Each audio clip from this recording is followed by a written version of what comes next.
Speaking of that, to continue learning these days and the price of university fees, recently we've seen legislation passed. Would like to raise the...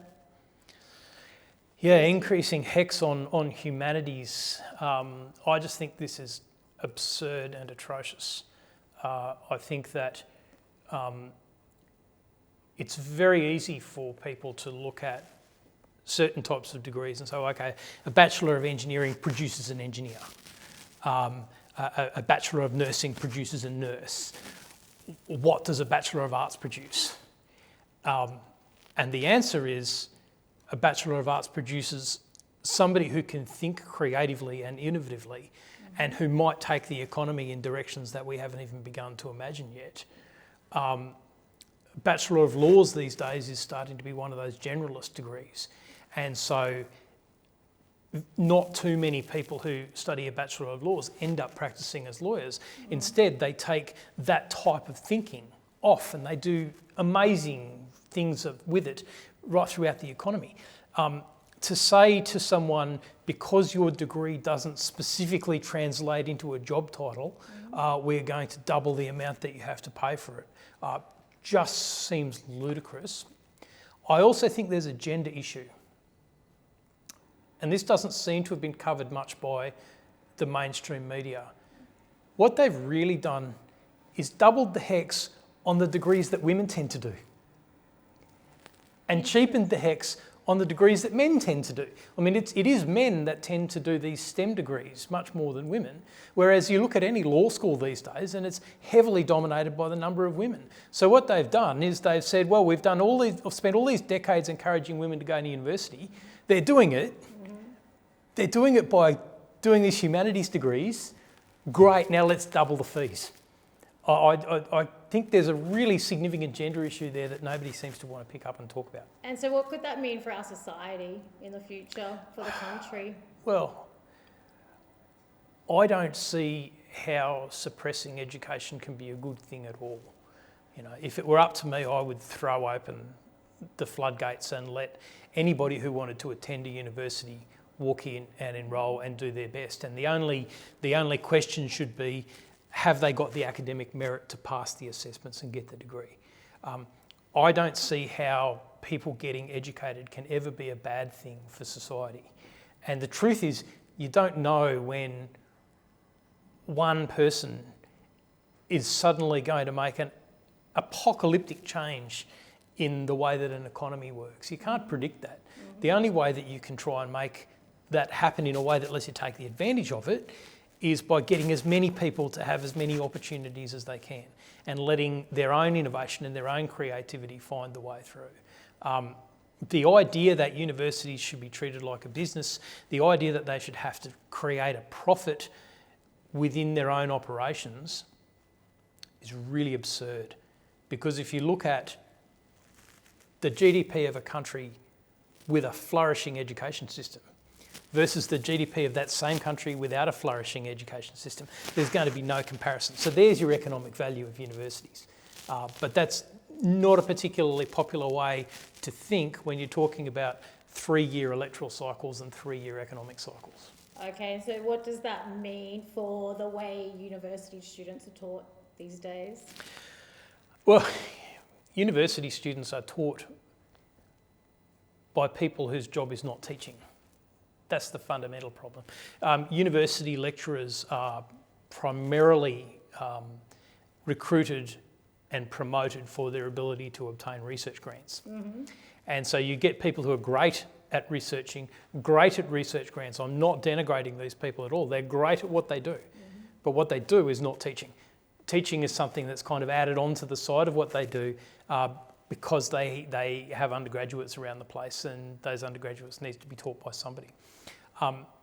I think that being a university lecturer, being a university level educator is its own profession and has its own skills and ought to be celebrated on that basis.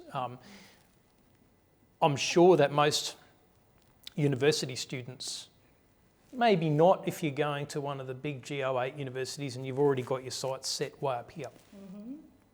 But most university students at most universities in Australia couldn't give a bugger how much research their lecturer does, as long as their lecturer is a good teacher who returns assignments on time and gives them a fair go. Like, those are the things that students want. This idea that universities have that you can rate a university's quality on the basis of its research grants is silly. And it's so silly that I've heard of some large universities who are willing to spend $25,000 in staff time to obtain a $10,000 grant just so they can say, look how many grants we've obtained.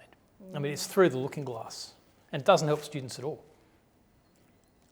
It certainly doesn't help students with the price of university fees going up. Well, exactly. Also, They're paying a mozza, and if you're paying $25,000 or $30,000 for a degree, then you want to be seeing $25,000 or $30,000 worth of value. It really frustrates me when I get comments on my YouTube channel from people who are saying, well, I've just paid $2,500 in HECS to do a subject where the lecturing was dreadful, and I've learned more from your 2-hour video than I have from this whole subject. Now, that's great for me. That does wonderful things for my ego, let me tell you, but it's terrible for education, because these students should be getting much better from their universities than what they're getting.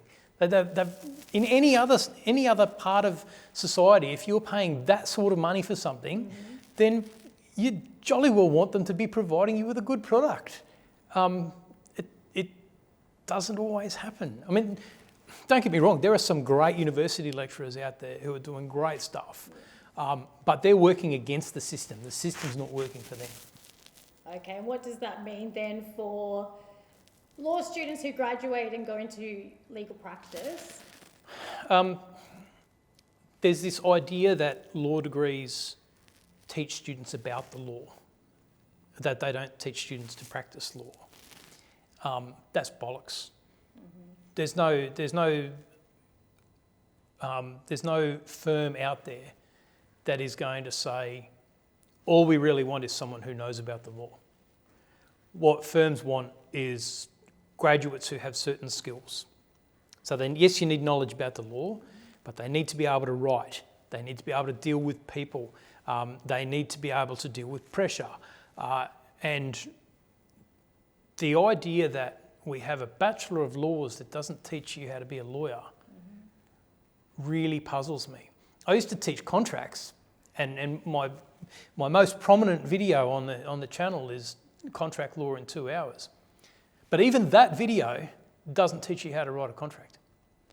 You can do Contract A and Contract B and get screaming high distinctions in both of them and never actually see a contract, right? Because you're reading cases about contract disputes, you're reading some principles about vitiating factors and all of that sort of stuff, but you never actually see a contract. I mean, how absurd is that when you stop and think about it? If you walked into the engineering department and said, well, we want you to teach people to be engineers without ever letting them see, I don't know, some sort of piece of equipment, they would say, well, don't be stupid. If you don't know how to work that piece of equipment, you can't be an engineer. Well, if you don't know how to work a contract, if you've never seen a will, how on earth can you possibly be a lawyer? So look, personally, I think law degrees need to be rebuilt from the ground up. By starting out asking the question, what are we trying to produce? We're trying to produce somebody who understands the law and who is capable of practice. Okay, how are we going to get there? And then you start building your law degree on that basis.